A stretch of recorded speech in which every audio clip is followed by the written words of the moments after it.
अगर कोई ड्राइवर पूरे एशिया में गाड़ी चला रहा हो और उसे इंडिया से पाकिस्तान की बॉर्डर क्रॉस करनी हो, तो आप सोच सकते हैं डॉक्यूमेंटेशन और चेकिंग की वजह से कितनी परेशानी होगी। मगर यूरोप में ऐसा कोई तामझाम नहीं करना होता। स्किल बी के ड्राइवर प्रदीप से सुनिए। जो जर्मनी, फ्रांस, जहाँ तक कि स्पेन तक मैं जाके आया हूँ, वहाँ तक कोई डॉक्यूमेंट वेरिफिकेशन नहीं है। ठीक है ना, बस लोड जैसे लोकल चल रहे हैं वैसे ही है। ट्रक वगैरह के लिए कोई ऐसा नहीं है।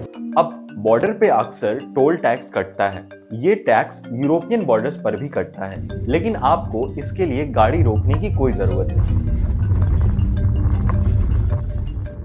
देशों के बीच इतनी मोहब्बत कैसे कि आपकी मूवमेंट पर भी कोई चेकिंग नहीं। असल में ये मुमकिन होता है यूरोपियन यूनियन या ईयू की वजह से। यूरोपियन यूनियन 27 यूरोपियन देशों का एक समूह है जो एक देश से दूसरे देश के बीच ट्रैवल करना और चीजों की खरीद फरोख्त को आसान बनाता है। इसका मुख्य कारण है यूरोप में ट्रेड और बिजनेस को आसान बनाना। यूरोप के बड़े से बड़े देश काफी छोटे होते हैं, जैसे जर्मनी का साइज इंडिया के मध्य प्रदेश से बस थोड़ा ज्यादा है। छोटे देशों को अगर अपनी अर्थव्यवस्था बड़ी करनी है तो अपने पड़ोसी मुल्कों के साथ मिलके व्यवसाय करना ही एक फायदेमंद सौदा होता है। यूरोप ने ये बात दूसरे विश्व युद्ध यानी सेकेंड वर्ल्ड वॉर के बाद ही समझ ली थी। युद्ध के कारण पूरे यूरोप की अर्थव्यवस्था चरमरा गई थी। काफी सालों तक विचार विमर्श करने के बाद 1993 में यूरोप के बड़े देश जैसे जर्मनी, फ्रांस, इटली ने एक समूह का गठन किया, जिसमें आज की तारीख में यूरोप के 44 में से 27 देश शामिल हैं।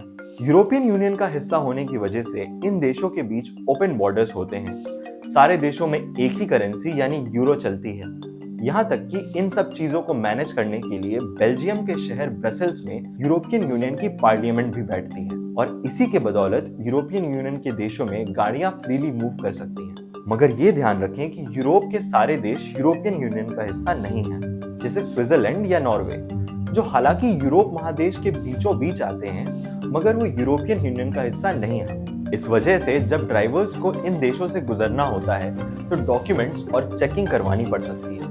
लेकिन हाँ, स्विट्जरलैंड, लक्समबर्ग वगैरह में, जैसे नॉर्वे वगैरह में है ना, उधर अगर क्रॉस करते हैं तो उधर बॉर्डर के ऊपर चेक इन करवाना पड़ता है सारा कुछ।